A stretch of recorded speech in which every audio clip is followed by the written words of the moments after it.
For my choice winner, I chose to read Jim Murphy's A Savage Thunder, Antietam, and The Bloody Road to Freedom. This historical nonfiction book took about 10 years to write, and the nice part is he took the detail and the time to get his facts correct, and that includes pictures and drawings of events that lead up to our bloodiest day of Antietam. Please note that some of these pictures may not be appropriate for younger readers because they do have some pretty graphic pictures in there. They do, however, have some very nice maps to give that visualization of how the South was coming up through Virginia towards Maryland and trying to enter the northern states. The reason why they had made this call, if you would, for the South or the Confederate States is they wanted to be recognized by countries over in Europe to obtain resources. So they went through and stopped sending over cotton. They figured, okay, if we win the next couple battles, they'll send us supplies and resources and soldiers, and so then that way we'll be recognized.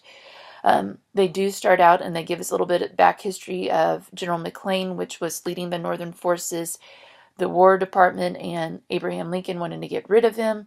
He wasn't doing what he needed to, offered the position to General Burnside. Burnside said, no, I don't want it. And then we follow through and see how McClellan made error after error after error leading up to that, of how he could send soldiers over to Harper's Ferry sooner and could have ended that, of how he could have ended the Battle of Antietam a little bit sooner if he had gone through and put through his advancements instead of just sitting still.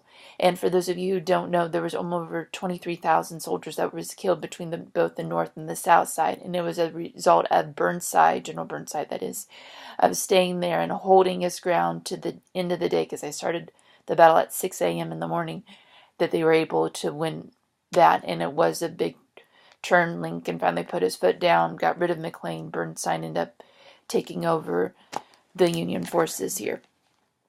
This book is a historical nonfiction book, so there really wasn't a theme presented in there, as we already kind of see with the interactions that students can see what happens when you delay. Consequences are seen in that regard. It would be very good for students to read this. However, it is very deep. And so with the graphic nature of some of the pictures, you may want to go through and do a graphic novel by the name of Larry Hama's The Bloodiest Day, The Battle of Antietam. He also wrote some other graphic novels, so that might be a little more suitable for this age. And kids can probably get into it a little bit more if they're not ready for the true-to-life pictures. However, those books still have the factual dates, times, and even quotes associated with it. Even though this is a very short book in terms of historical nature, there's a lot of information with a lot of people in a short period of time. So some of the things I would recommend doing would be to have pictures hung up of the key players of generals and presidents, whether for the Union or the Confederate. And then that way the kids can write biographical information, do some research on them before they start reading, because it's just one after another with no breaks in this book. You can also give them a map, and then they can trace the routes of each individual army as they would go through and made their process, or lack of progress rather, through these battles leading up to the Battle of Antietam, and even actually blow up a map at the Battle of Antietam of how the north side of the cornfield went back and forth. Plus, at the very end, you probably want to do a little bit of a timeline so they could see it was not just a quick one and done. Okay, one battle went to the next.